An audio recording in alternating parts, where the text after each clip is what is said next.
Hello and welcome to Matt's Casual Cooking. Today we are going to be making flaxseed bread, a very easy and healthy bread that you can make for yourself, your family. You can use from anything from sandwiches to, well, just buttering the bread. So we're going to go over all the ingredients and how to put it together, and let's get to it.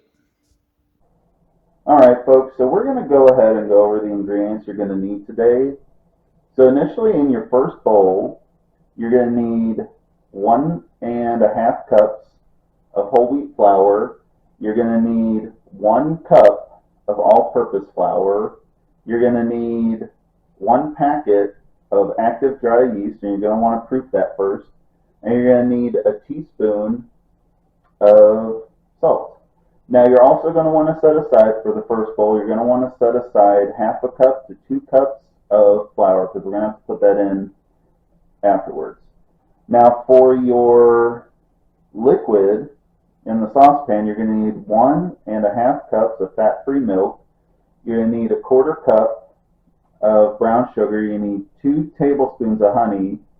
You're also going to need 2 tablespoons of butter. Now what you're also going to want to set aside is you're going to want to set aside 1/2 cup of ground flax seeds, and you're going to need 1/2 cup of whole flax seeds, and I've got them combined together already. Now for your hardware, I am using a stand mixer, and you do want to pull out, it should come with this bread attachment. It kind of looks like a hook if you've never used one before. And that's what we're going to be using today. So we're going to go ahead and I've already got the flour and the yeast and the sugar or the salt in here. So we're just going to go over the liquid for it here in just a second. All right, folks, so I've got everything in here and I've turned the stove up. Now, don't need to turn this to high. You don't want to turn this to high, just like a low, medium, or to medium, because once it starts heating up, it can go pretty quick. So what we're looking for is we're looking for a temperature of the liquid between 120 and 130. Now, this isn't going to be hot enough to kill kill the yeast once we put it in there. So what you want to just have handy is, I've got this handy dandy thermometer, electric one. Now if you don't have one, if you just have a manual one, just go ahead and use that. And just check it every once in a while and make sure you're in that range. So once you hit the 120 though, you're probably safe to pull it out and go ahead and just dump it into your pan with the flour mixture. So after that's done, we'll go ahead, I'll dump it in here, and then we'll go ahead and go over the rest of it. All right, folks, so I went ahead and dumped the liquid in. And so what we want to do now is you want to beat it until the mixture is smooth. And you might have to turn it like up on high. And every once in a while you might just have to take like a spatula and just kind of push some of it down. So go ahead and do that, and then once we're done, we'll go ahead and get to the next step.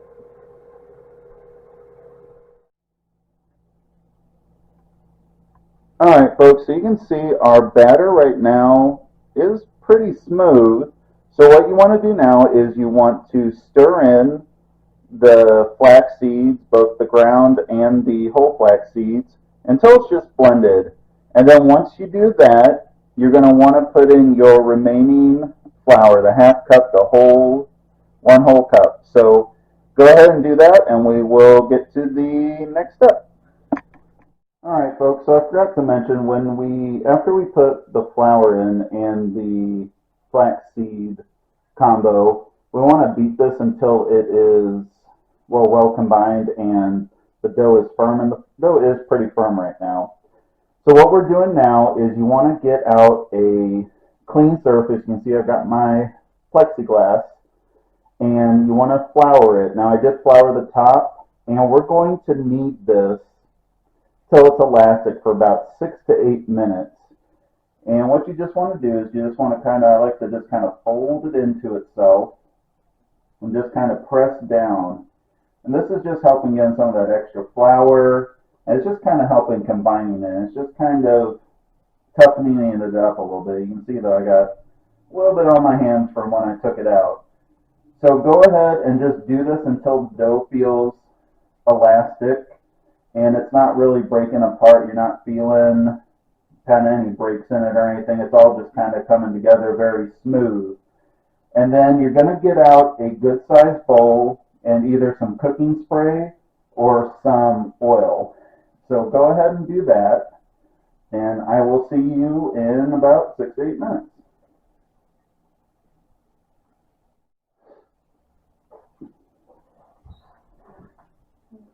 All right, folks, so I forgot to mention this dough is pretty elastic and it's done, but what we want to do is before we want to put it in the bowl is we just want to, you can see I'm just kind of moving it into, we want to kind of create a dough ball to fit in there because it's going to fit a lot easier for what we're going to do. So go ahead and get out your bowl and we'll move on to that step.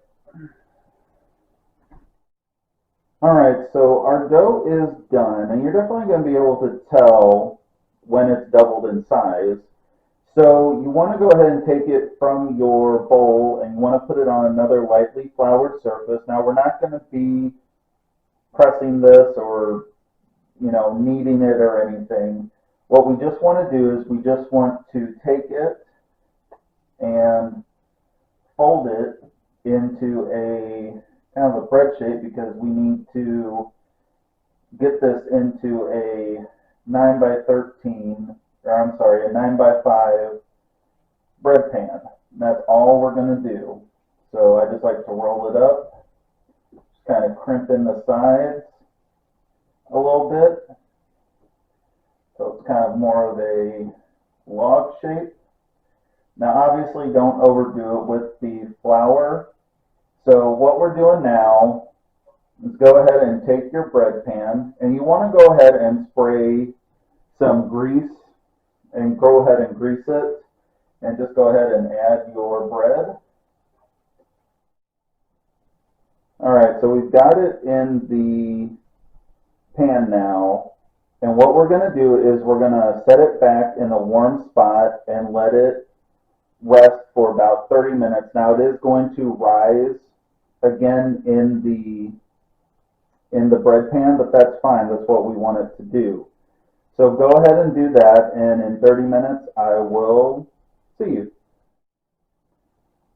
Alright, so you can see our bread is done. It was about 40 minutes for me. It's been cooling on the rack for about 10 or 15 minutes. But you can see it's kind of nice and bouncy.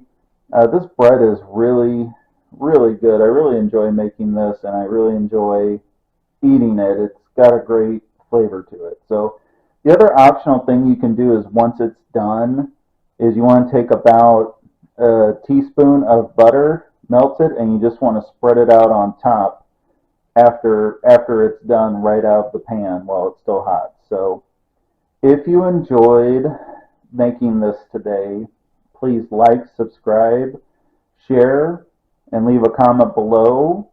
And I want to thank you for watching, and have a good rest of your day.